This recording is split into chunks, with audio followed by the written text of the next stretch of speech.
It is the GM Shuffle, and man, do we have a lot to talk about today on the show. As always, Michael Lombardi here. You follow him on the Twitter machine at MLombardiNFL. I'm Ben Wilson. You know, we heard on the show last week, Michael. You started talking Cal Ripken and streaks. I felt like, all right, Femi Abebefe, he's going to be on vacation, sitting by a lake. We had to keep the streak going, so of course I volunteered myself for this, and Stephen Bond was like, "Yeah, sure, you can join." So thank you for having me this week. I'm excited to do the show with you because do we have a lot to discuss here. Well, welcome, Ben. I appreciate you filling in. Femi's in some remote lake in Minnesota, the land of lakes, so hard to get reception. So it's always Yes. good to have you. I appreciate it, and it worked out perfectly that we have a lot to talk about besides the blues and the red corners. Oh, no question. We will get to our blue chips, red chips a little bit later, getting to the corner position, which is, as you kind of teased last week, is going to be a fascinating discussion. There's some on your list where I was kind of like, I'm curious to hear the explanation here. But yes, as we record this on Thursday here, July the 7th, about 24 hours ago, the Baker Mayfield news, it becomes official. And I know this was something, Michael, you were on in the past, in the lead up here this summer, thinking Mayfield, the most logical destination would be Carolina. That becomes official yesterday as it's a trade. Carolina giving up a conditional fifth-round pick for the 2024 draft. We'll get into some of the salary implications here in a second, but at the end of the day, I know what you said originally was that you just felt like logistically, right? This would have made the most sense from day one, and clearly, despite all the bluster we heard behind the scenes, this ended up being, you would think, right, the correct decision for both parties based on everything we heard. Well, I mean, look, there was really no interest other than Carolina. I know there was the Josina Anderson tweet that came out that Seattle was strongly interested. That never got verified by anybody I talked to, and I'm sure she has her sources, but I thought that was more of a plan. I thought Cleveland was getting to the point where they wanted to get this deal done. Nobody was budging, Ben, right? Nobody was budging on the money. Cleveland was committed to paying what they wanted to pay, close to $10 million. Carolina was committed to paying what they wanted to pay, close to $5 million. And Baker was left with $3.5 million dangling. And it's all guaranteed. So Baker had to make a concession here. And I think over this month, this could have been done a month ago. It's taken a long time for Baker to realize that, I better get a chance to compete for a starting job, get my career back on track, and see if I can justify making it up by playtime, and going in and competing with Sam Darnold, gives him that opportunity. I think, to me, it was a move that Baker had to make, and since neither side was budging, and the Panthers realized they weren't competing with anybody but themselves. I mean, you're a team in Carolina who was, 32nd in passing DVOA from Football Outsiders last year. Your quarterback room was an absolute joke. And what's funny now, and we'll get into the Browns piece of this in a second because it's kind of a faceted, multi-tiered discussion here. But if you're Carolina, and we saw a lot of reaction, at least in the betting world on social media yesterday, of, all right, this really didn't change the Panthers, their overall outlook to, say, win the division or really compete in the NFC North. We saw maybe a little tick up in the win total, say from like a 5.5 to a 6. And there's a big if here on a presumption that if Baker Mayfield is healthy, but if he is in fact healthy, Michael, how much of an upgrade do you view this being realistically for Carolina, given how much of a train wreck Sam Darnold and that whole quarterback room was last year? Well, I mean, look, I think we often blame the players for most everything, but I think the train wreck in Carolina last year wasn't just Sam Darnold, Walker, PJ Walker. I have PJ Tucker on the brain in the 76ers $33 million contract. But it wasn't just all that, right? It was a combination of things. Really not very good offensive line play, bad offensive scheme. I think Joe Brady got in a job as an offensive coordinator in the NFL with really not a lot of experience before that, just the LSU. So it became challenging. And then Sam Darnold didn't play well. He played well early.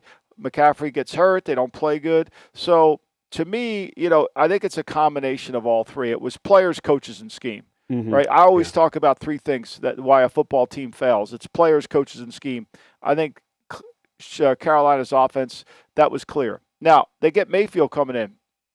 And if you take a step back, and I say this very honestly, I am not a Mayfield fan. I didn't think he was the first pick in the draft. I thought he had limitations in terms of his size. I think he needs to be under center more, all those things.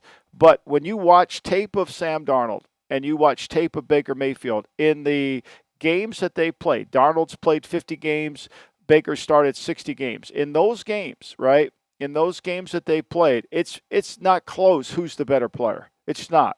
I mean, Darnold averages a pedestrian 6.5 yards per attempt. Baker's at 7.3. Baker throws the ball down the field. He makes more plays.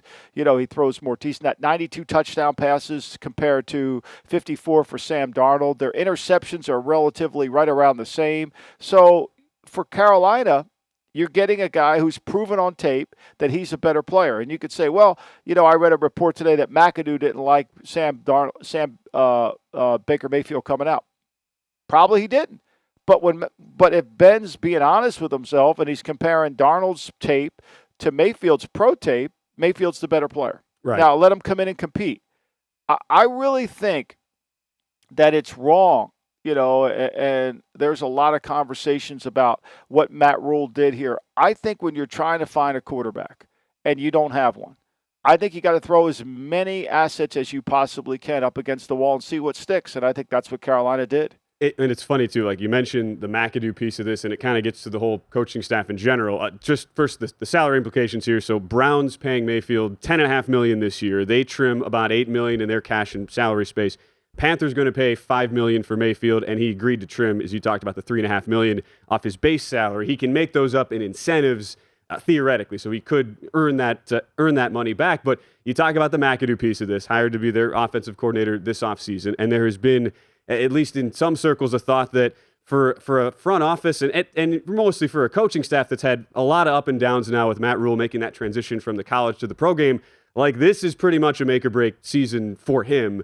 Third year now as a coach. I saw Warren Sharp tweet this out where he essentially suggested this deal is 100% about Matt Rule trying to save his own job, bringing in Mayfield. What do you think of a statement like that? What is that? I mean, Matt Rule's trying to win. What's Warren talking about? Like, Matt Rule's trying to win a game.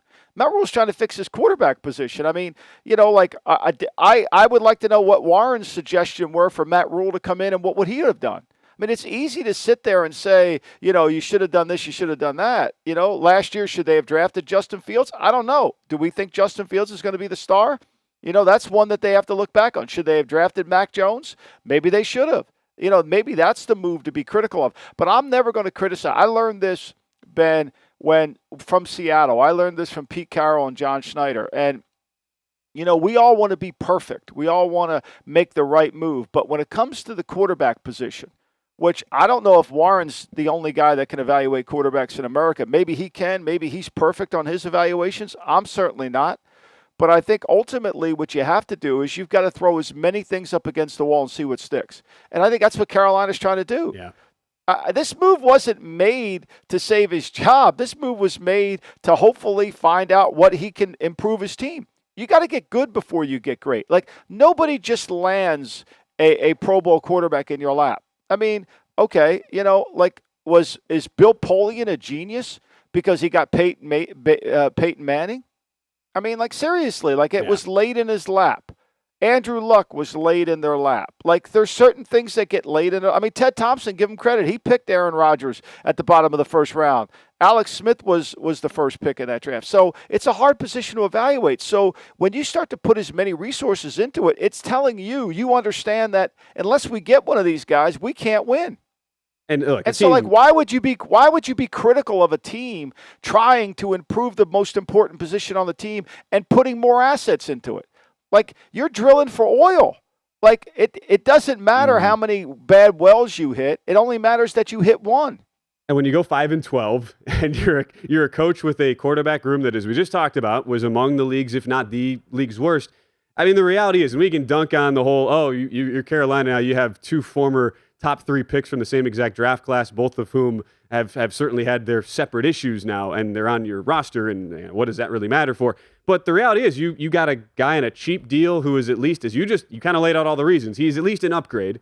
You are especially in a division where, look, it's obviously a division that has a very top team, a very good team in Tampa Bay at the top, but there's a lot of wiggle room among a couple of rebuilding squads within Atlanta. We don't really know what we're going to expect to see out of New Orleans, given some of their injury issues as well.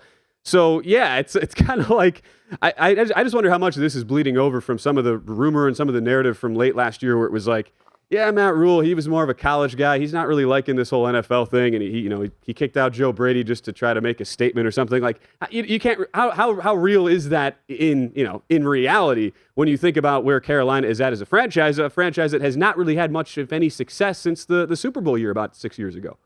Well, I mean, look, Matt Rule could have had probably any college job he wanted this year if he would have taken it. I think Matt Rule likes being a pro coach. I think Matt Rule's trying to build something bigger than itself. Now, I say this as a caveat. My son's on the coaching staff, so I'm close to pretty much everybody there. And, and I talk to them, and I know what they're trying to do. So I've got intimate information in terms of what they're trying to build. And, and usually Matt Rule, I mean, this time last summer, we were all talking about how Matt Rule's second year, anytime he takes over a team, always turns it around. And it looked like that was going to be the case when they left Houston at 3-0. And then they went to Dallas and got shellacked. They had a chance to beat Philly, couldn't do it. Had a chance to beat Minnesota, lost it in overtime. Got destroyed by the Giants, came back, beat Atlanta. I mean, he's trying to build something that he can sustain with. And I think he likes pro football, and I think he's trying to build an organization. I give him credit for trying to keep going. Like, if I were the general manager there, I would have said it. Look, I don't love Baker, but I think Baker would help us. Like you can't just say I don't want Baker. Like, I think Seattle's making a horrible mistake going with Drew Lock and Geno Smith. I want options. I want at least a back door. If Darnold beats out Mayfield, okay, or if Mayfield beats out Darnold, that's okay. I don't care. Like, I got to find a solution. And if the solution is Mayfield plays for one more year with me till Matt Corral's ready to play, okay, that's good too. Like, it's not going to go perfect. We're not shooting a Hollywood movie here. Like, it's just not going to be for the love of the game. You're going to pitch a no-hitter. Like, you got to figure this out, and you got to do it on the fly. And guys that sit there on the sideline that have never done it, that sit in their room and say, well, this is, and tweet out that these are all the, like, come on, man. Like, understand what they're trying to do. Like, put yourself in their shoes. Right. It's like all the people that rip Belichick because he has bad draft picks. The fucker's got 6 Super Bowl trophies. What would you rather have? A nice, solid second-round pick, or would you rather have the 6 trophies? I think that's a fair question you can ask. And look, for kind of the last thing on this, it's funny as we say, oh yeah, second year, that's always been Matt Rule's thing. Yeah, the NFL, last time I checked, Michael, a little bit different than college and the spots he was in, and just a little bit. And we saw too. So the last thing I'll ask you on this, and you talk about, could it be like whether it's Mayfield or Darnold? The point is they at least tried something to make an improvement to their team. Do you expect Mayfield to be that week one guy? I mean, DraftKings put out like minus 1,200 for him to take the first snap this year for Mayfield. Do you think he ends up beating out Darnold? We heard he had a good spring, Sam Darnold did for Carolina. I mean, he's been good in the spring. I think they were enthusiastic. I think McAdoo thinks he's got a chance, but I think they're going to let the chips fall where they may. I mean, nothing is – look, here's the reality in Carolina, and I think this is a good reality for us as a betting network and for bettors that listen to this pod. Whenever you have a team that's in a desperate mode, players and coaches, you get their best performance. So, Matt Rule he's desperate to win games this year. He wants to prove that he can coach in the National Football League. Baker Mayfield wants to prove that he can turn his career around. So does Sam Darnold. When you have a lot of that energy going in one direction, you get a lot of people to focus. They will be better in the offensive line, without a doubt. They drafted Iggy from North Carolina. They've improved their line. James Campen, the line coach, came over from Houston. I think that's a huge upgrade. They're going to be better there. There's no doubt. If they can stay healthy. I think with J.C. Horn, when we back at the corner, I mean, this is not a team that is devoid of talent. If you look at their roster, they're not devoid of talent. This is not a 5-win talent team. I think they'll go over on their win total, Ben. Seeing a little movement to that over. No, that's fascinating. And I mean, over 5.5, over 6. I think you can make a pretty compelling case, like you just did. A team that was 5-5 last year, and then just health bit them in the rear end, and it totally fell apart from there. But look, it's fascinating to at least see this fall out. We'll see what goes on from here now for Cleveland. But either way, look, at least you were all over this, Michael. So props to you. I mean, you called it from at least several weeks ago. We want to get in, though, continue your red and blue chips, because I really enjoyed the discussion talking safeties last week. So we're going to talk corners. Let's hit a break. We'll talk. Who's Michael have? Red chip, blue chip in corner, nickel corner. We'll get all into that next year on the GM. All right, Michael, time for our red chips. We talked safeties last week, and we're going to go to the cornerback position this week. I cannot wait for this discussion. Just first off, for criteria here, and we talked last week about this blue chips versus red chips. What are you looking to break down when you're talking first outside corners? We'll talk nickel corner a little bit later, but what was the things you were looking at when you were trying to hone down a list of, like, there are so many good outside corners in the NFL right now. What were you looking at specifically here? Well, I think corner is the one position, Ben, that is really scheme specific. I think we as fans really have zero clue about coverages. What we think is man coverage really isn't. What we think is in and out coverage isn't. It's who has who. Belichick has one of the great lines of all time when he's ripping somebody about a coverage. This is classic, one of those, you got him, I got him, oh, fuck, nobody's got him, right? And the mistakes that are made in the secondary are really significant that people don't understand really who made the mistake. They see the touchdown, they see the corner near him or the safety near him, and they blame that guy when a lot of it is route distribution. So for me, cornerback is an instinctive position. It requires great balance. You cannot be a great corner without great balance, and you've got to have great ball skills. We tend to overvalue the athleticism at times. This guy's a great athlete. He'll be a great corner. Not necessarily if he doesn't have ball skills or ball awareness or balance. It just doesn't work. So those are the criterias. And then the other criteria to be in this category, especially in the red chip, is you got to be able to play man-to-man. And a lot of teams that we think play man-to-man don't. Let's take Darius Slay. He didn't make my top 10. He's outside. People say, well, Slay's really a good corner. Well, they play mostly zone in Philadelphia. He plays a hard cover 2 zone. I mean, they play zone. Does it translate into some man? Yeah. But it's not lockdown man-to-man. It's the same thing in Cleveland. I mean, Denzel Ward plays mostly – there are a lot of zone. They play man on some third down, but it's a lot of zone. So I think what I tried to do is to make the 10, I wanted to be able to say this guy can play man-to-man, and he is not scheme specific. Mm-hmm. He's not scheme specific. And I think that ultimately is what separates these guys as you go through them. Yeah, no, it's a good way to break it down. I'm sure. I don't know where does that Belichick quote rank of your greatest? Oh, it's one of my favorites. I got him. Nobody fucking got him. I mean, we see it all the time. It's like, I used to say this when Randy Moss first came in the league. People would try to bracket Randy Moss, right? So that means if he goes right, I got him. If he goes left, you got him, right? But what happens when he goes fucking straight ahead? Nobody's got him because he's faster than everybody on the planet. It's the same thing with Tyreek Hill. If he goes right, I got him. He goes left, you got him. If he goes north, shit, we're in trouble. So it's hard. So a lot of those in and out bracket coverages, what it's all about the route distribution. It's about the depth of the route. It's about and these corners have to be able to have a feel. They've got to be in balance. They've got to react. There's a lot of basketball in some of these coverages that you've got to understand. The technique. We don't discuss this enough, but if I'm lined up against you and I try to keep you away from running a route inside, that's my leverage point. And if you throw an out against me and I've kept my leverage point here and you complete it, that's really not on me. Like, that's just a completed pass that works within the scheme. I don't want to give up my leverage, but if you beat me in my leverage point, now I've lost a route. And a lot of guys get beat like that, and they don't and we don't understand the coverage and how it all relates. For sure. I'm not going to pretend like I understand the coverage at all. I just know you see Corner gets obviously highlighted by making the big play, and some of these guys are guys who are gamblers as well. And that's kind of the fascinating discussion of this.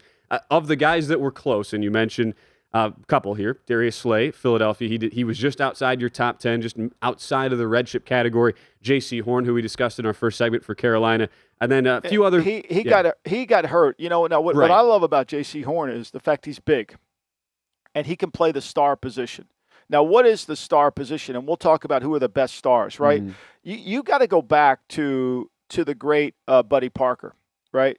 Buddy Parker was the head coach of the Detroit Lions long before I was born and you were born, and this is when the Lions were a good team. And Buddy Parker was essentially responsible for 2-minute offensive football.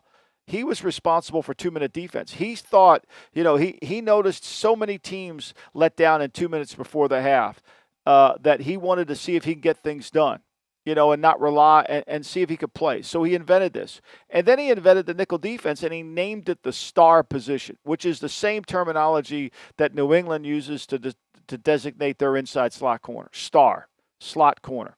And so when you play a star, to play inside, you've got to have really good quickness to handle the Hunter Renfrows, to handle the Cooper Kupps change of direction. But you also got to have enough girth to tackle. Like Mike Hilton, who's in Cincinnati now, was a college free agent out of Ole Miss. He played for the Steelers. He bounced around the league a bit, but he was perfect for the Steelers because he had quickness, not great speed, but he was a really good tackler. So when you combine that element into it, and what I love about Horn was Horn's got that length. Now, he's got to stay healthy, but he's really athletic, and I think he's going to make a huge difference. I mean, to me, Marcus Peters was hurt last year. He's what I call a guesser. He's really good at reading quarterbacks' drops. The other thing I think it's important to understand is you break corners down two ways. So when you're studying a corner, there's two types of corners in football, and I've said this on the pod before. There's the breakfast corner, which he's got to press and win early. A guy like, let's say, we'll get to him, Xavier Howard of Miami. He's a really good breakfast corner. And then there's the off corner, which is what we call the dinner corner, the corner that wins late in the route, the corner that lets the receiver run the route and then is quick enough to break off the stem. And then there's the great corner who can play either.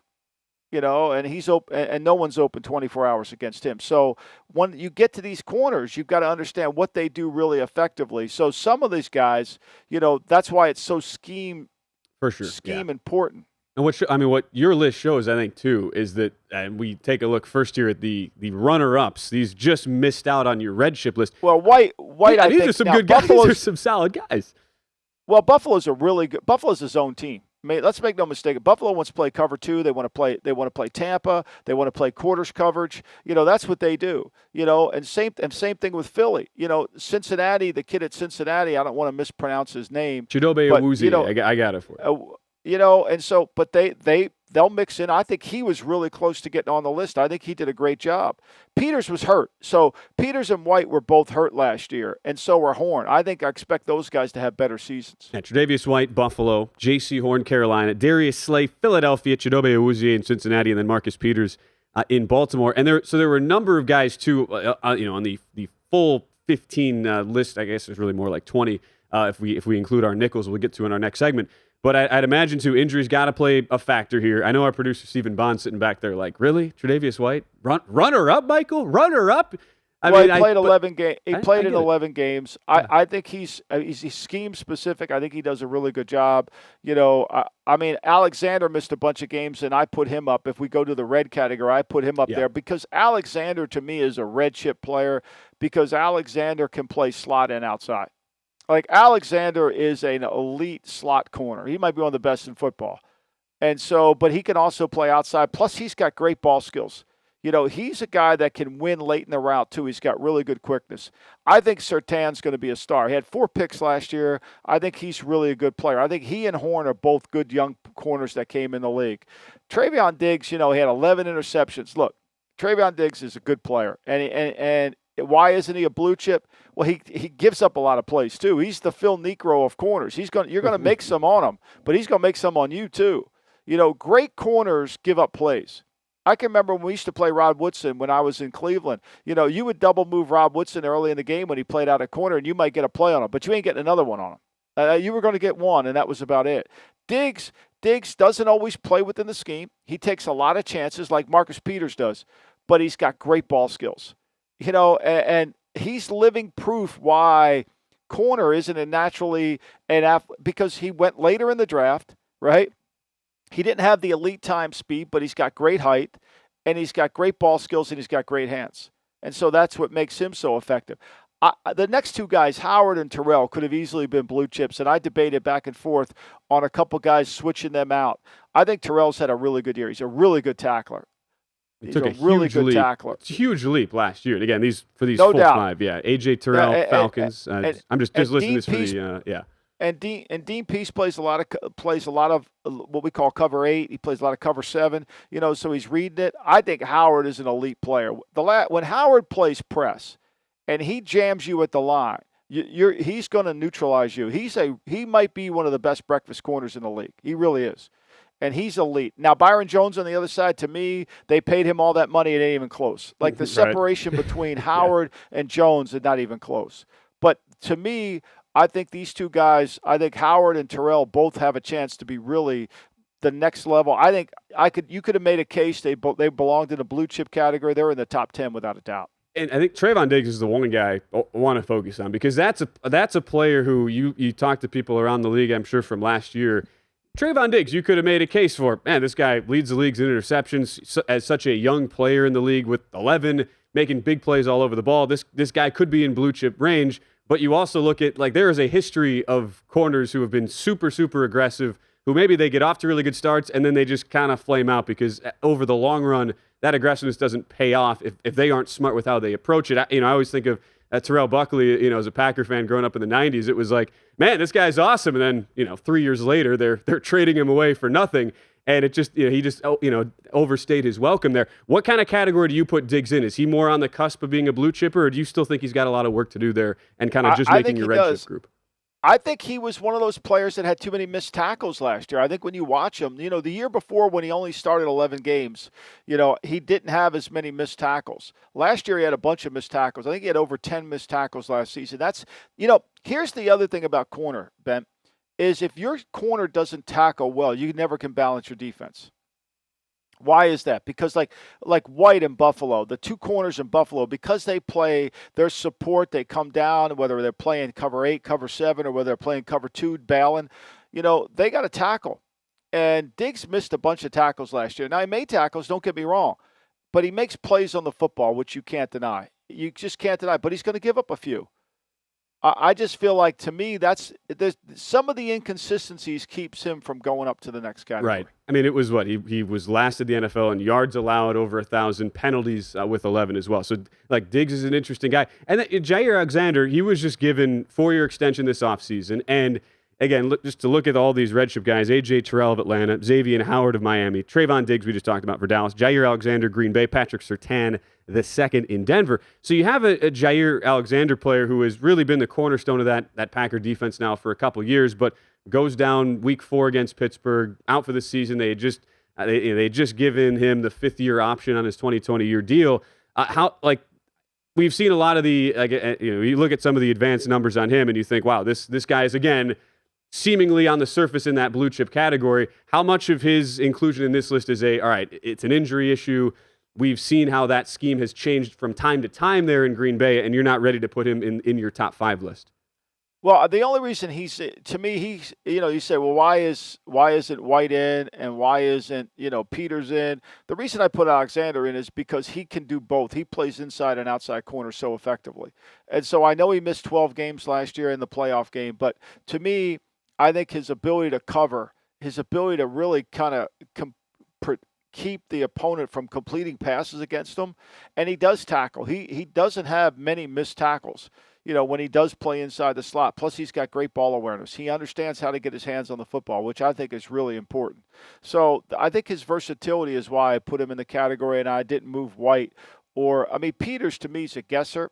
And I don't think Peters played well last year. I think White, if anybody, deserves to be in the red chip category, but he only played 11 games, and I just thought Alexander, because of his versatility, belonged there. For sure. Hey, look, the Bills fans out there, like our producer Stephen Bond there, I'm sure now that you at least explained it, they can understand where you're coming from. We're talking about, we're just talking about next year.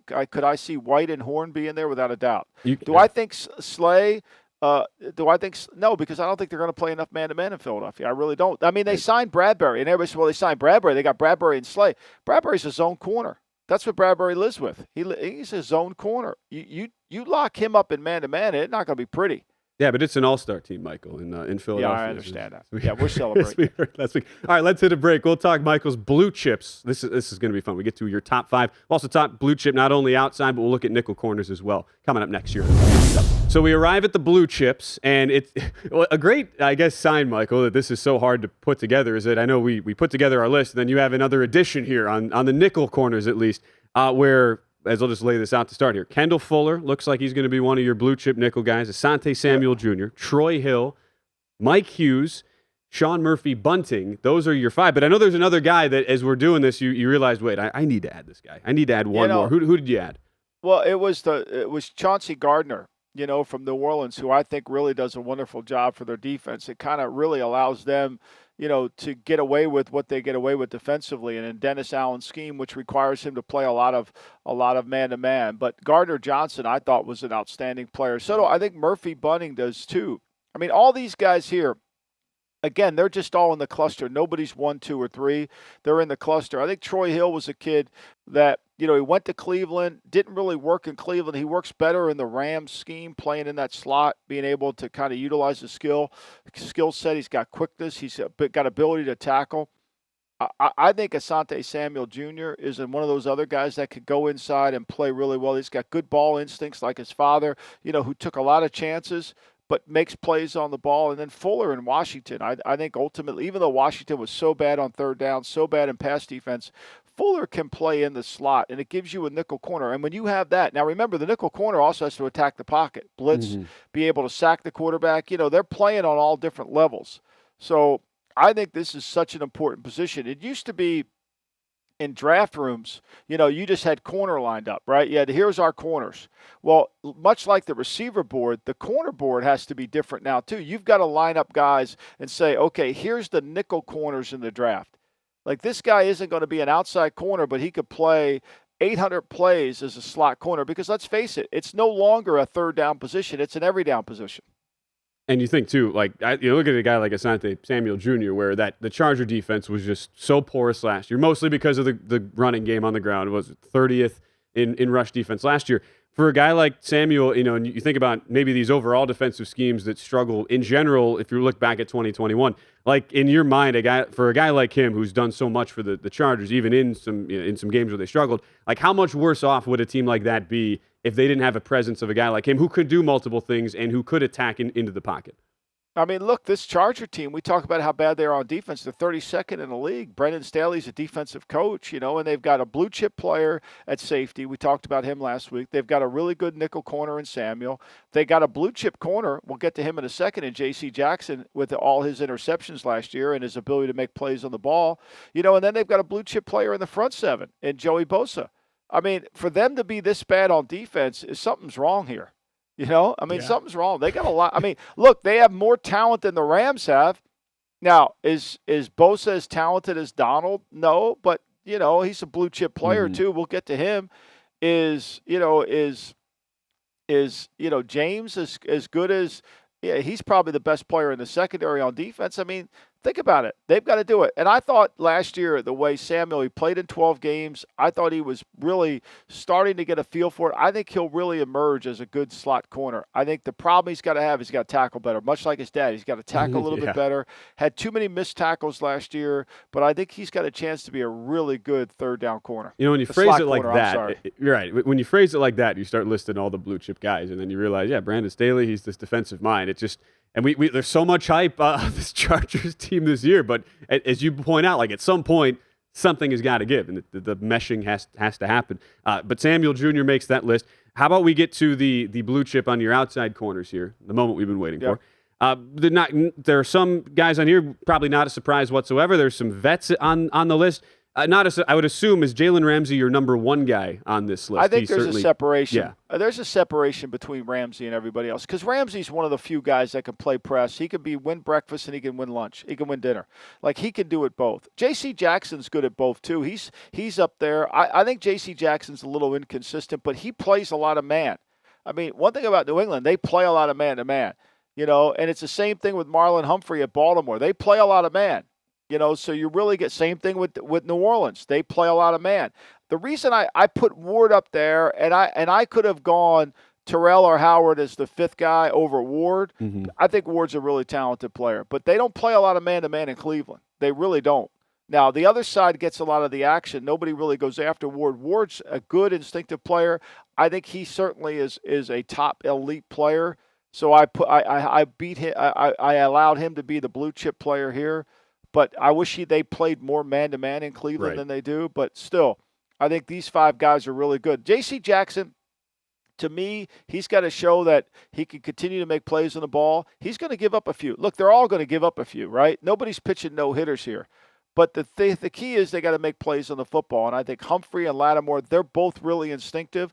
And they become better as the rush improves. Right. And first off, I don't think anybody's going to dispute your putting Ramsey on the top, kind of in his own little tier here.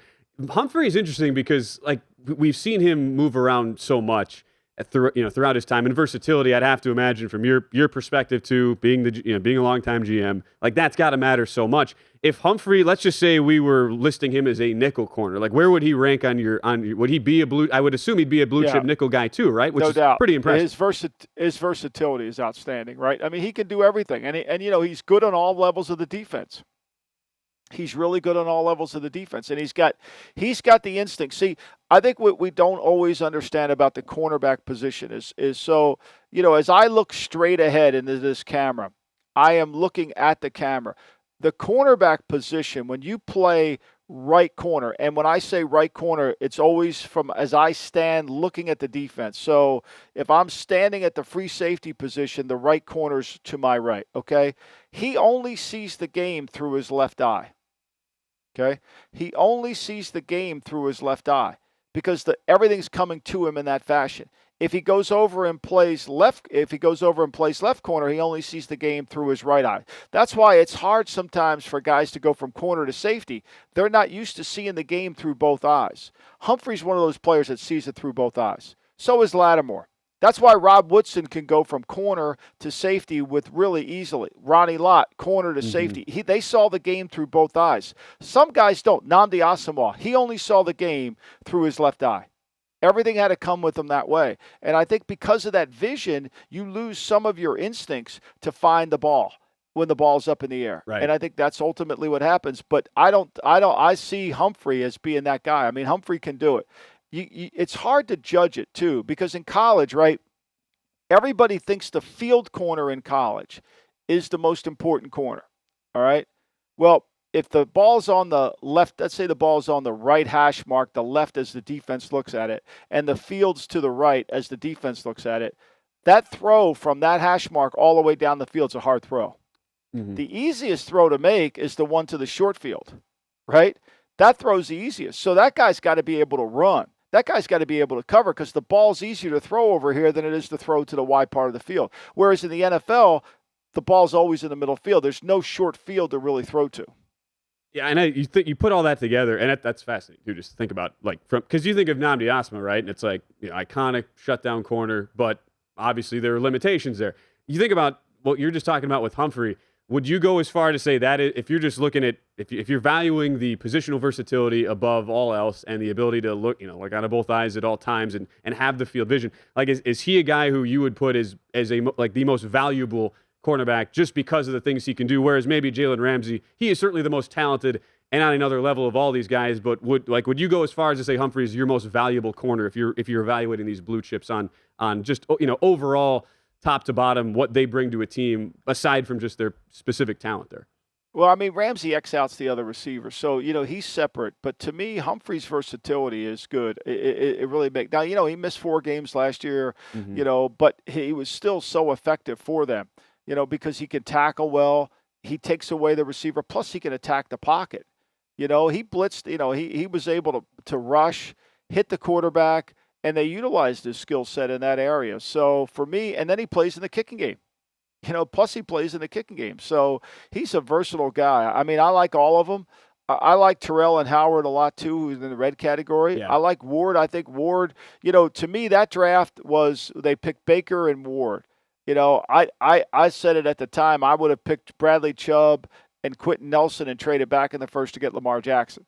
But, they still end up with a good player in Ward. Right. And then, you think about a guy like a Marshawn Lattimore who we get into that whole trying to break guys down into are they, total shutdown guys. And you look at what Lattimore did where he forced, 38 incompletions in man coverage. That's since 2017, which is a pretty ridiculous amount where he's clearly getting thrown out a lot, but he's all at the same time been able to have a really high level of production there. And you talked about, too, the scheme that it takes when you play in Dennis Allen's defense there in New Orleans. For Lattimore, obviously he's a blue chip. I wonder if he's almost, in some circles, even underrated a little bit. I don't know if we've gotten to the point yet where, we can really appreciate what he does because, at least if we're talking man-to-man, and I know that was one of your criteria here, just breaking down what these guys and how that matters to you, at least when you're looking at these corners. I mean, Lattimore, like from a pure man-to-man perspective, he's got to be, I mean, obviously, as we just talked about, right? Not quite with Ramsey, right? But he has to be of your next options, maybe one of the first or second you'd pick. No doubt. I mean, plus he's a really good tackler. He had 68 tackles last year, only had 3 misses. That's pretty damn good. That helps. And he can play man-to-man. Now there's certain guys that give him trouble. There's no doubt. But, I mean, look, one thing about evaluating corners, nobody's pitching a shutout. Like, even Ramsey's going to give up some plays. But you got to be careful throwing the ball over to him. That's the other thing. Like, for all the plays that Diggs gives up, like, to throw the ball at Diggs, you're taking a risk because he can make plays on the football, and he's not one of those guys who drops it. Like J.C. Jackson in the Buffalo game, he had a chance to intercept. That was one of the few interceptions he dropped. The one that was in New England. He rarely drops the ball when it gets in his hands. What happened in that playoff game? I mean, think about the safety for San Francisco who drops the ball. That game might change if he holds on to it. That's an important. You got to be able to make the play when it counts, and Lattimore does. I still, look, as a Packer fan, I mean, Jair Alexander, we remember how good he was in the 2021 playoffs. I can't help but wonder, like, if he was on the field, would that have maybe been different for Green Bay in 2022? Just again, the recap here of your blue chip guys one more time: Jalen Ramsey, Rams; J.C. Jackson, Chargers; Marlon Humphrey of Baltimore; Marshawn Lattimore for the Saints; Denzel Ward for the Browns, and then the blue chip nickel corners: Kendall Fuller of the Washington Commanders; Asante Samuel Jr. of the Chargers; Troy Hill with the Rams; Mike Hughes of the Lions; and then Sean Murphy-Bunting of the Buccaneers. But again, kind of also an asterisk there, C.J. Gardner-Johnson of the Saints. It's kind of an honorable mention, blue chip nickel. We talk a lot of Trayvon Diggs, Michael, and there's a very interesting quote from Micah Parsons in Dallas. I want to get to that. Let's hit a break. Talk about that next, because this thing, I know you're going to have thoughts when we hear the players that Micah Parsons started comparing he and Trayvon Diggs to. So we'll get to that next as we wrap things up here on the GM Show. All right, Michael, I hope you're ready for this comp here. Yeah. We just talked a little Trayvon Diggs. He was on your red chip, so that's solid. Not quite a blue chip guy yet. So Micah Parsons comes out for Dallas, and he says, myself and Trayvon Diggs, we can become better than Aaron Donald and Jalen Ramsey in LA. Now, Parsons, let's just give some context here. He says, we're not there yet, but says he's confident the duo can become what Donald and Ramsey are, or, here's the kicker, or possibly eclipse them. On the surface, yes, ridiculous statement. What say you, though? Is this like how far away are Micah Parsons and Trayvon Diggs from that actually becoming a reality there? Well, with Micah Parsons, the uniqueness about his game, Ben, is that he can rush from any point in the rush. He can rush from a 2-point stance lined up at inside linebacker. He can rush in a 3-point stand lined up at defensive end. He can rush over a guard. He can rush from distance. So his versatility is different than Donald in the sense that they can create matchups for him. So, for example, everything about football protection is about accounting for the down lineman. So when Dallas has 4 down linemen on, you'll see the offensive line come say 4 down, 4 down. So they only want their offensive line to block the down guy. And then they point out the Mike or the Will, whichever is in the protection scheme. And they give that guy to either the back or the offensive line.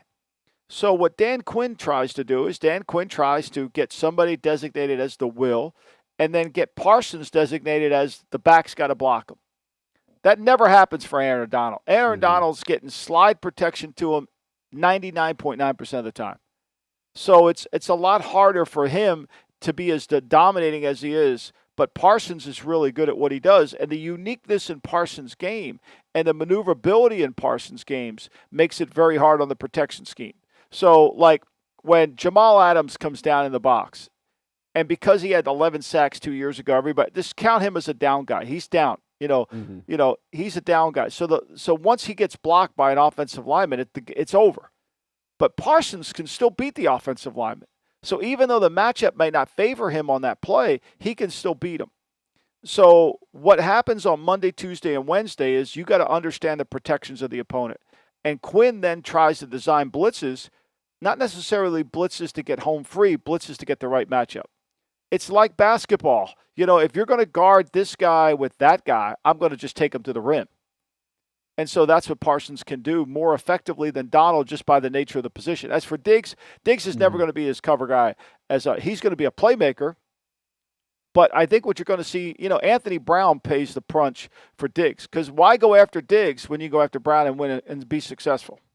Makes a lot of sense. That's why, as you just talked about, like with a guy like Ramsey, because of the ability to X out, number of receivers on one side of the field, that has a massive, massive correlation there to the other part of the defense. I just wonder too, from like a consistency standpoint, right? Where you talk, I think the one thing that maybe gets lost in the shuffle with a guy like Aaron Donald is just that, like, every single play. It's not like it's just going to be, okay, you're going to have to slide him over, figure out a way to double, triple him. Like, every single play, he's coming at you, and it just never stops. Like, for Parsons, and if we're extending this into, I know we both kind of feel like, all right, for Trayvon Diggs, that part of the comp might be further off than at least for Parsons, consistency-wise. And this was a Dallas defense last year that really thrived on just trying to make the big play, but they were also susceptible at times, and you wouldn't exactly consider them a super consistent defense. Like, what'll it take this year for a unit like that to step up? And you'd have to, I would assume, right, those are two guys that are going to be right at the forefront of that if they take another leap forward here. Well, I think a lot of depends on their ability to get the ball turned over, right? I mean, that's where they really had success, is their ability to create turnovers, their ability to, to be able to, get the offense to make a mistake. They ranked third in that category last year in percentage of drives ending in an offensive turnover. They're third. Now, that's awesome. And they're able to do that. And so when they can do that, they win. But when they don't do that, like the playoff game against San Francisco, they were even in turnovers. Mm-hmm. Or the Arizona game when they created no turnovers. Or the Las Vegas game where they created no turnovers. Or the Denver game when they created no turnovers. That becomes a problem. I mean, Denver put 407 yards on them. I mean, the Raiders put 509 yards on them. And so Arizona put 400 on them. When they don't create turnovers, how good are they? And I think that's what Dan Quinn has to work harder on, is in terms of being able to balance his team without having to blitz them or create the turnovers. Right. I would just think, too, and I mean, you can certainly speak to this, where when you're in those offseason meeting rooms, and we've seen, too, I'm sure, like, on one hand, it's, okay, yes, forced turnovers. We understand that is a strength of our team. But we've seen statistically, right, that forcing turnovers, it's not just this thing you can cook up every year and say, all right, we can count on, let's just count on 20 turnovers a year we're going to take away. It's such a high variance thing, especially in the National Football League. Are you of the mindset, like when you're sitting in the offseason meeting room, that, like, have you emphasized that in at least schematically or to the players that, hey guys, like we need to figure out better ways and not to just assume we have these fallback options of just having, multiple takeaways in bunches that will really turn tides of games? Like, does that become an emphasis, or is it still like, all right, we know we have the ability to turn teams over. Let's focus in on that and let's use that as a strength?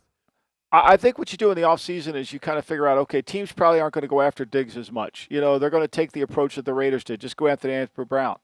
And we've got to find a way to win games where we don't turn the ball over. I think that's paramount. Now, opening game last year, what they do, they had 4 turnovers against the Bucs. They still lost.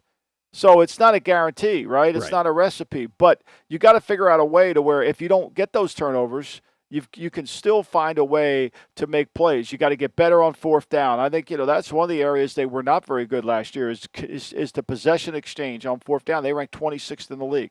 The other area that I think Dallas has got to get better in defensively is they were 18th in red zone defense.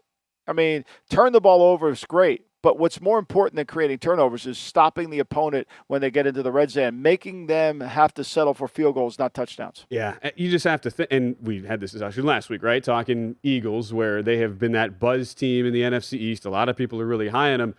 Is it, I guess, the one reason or one of the reasons why maybe Dallas could take a step back is simply because there were a lot of weaknesses last year in that defense that were sort of masqueraded by the fact that they got a lot of timely turnovers and were able to flip games in opportune times for them.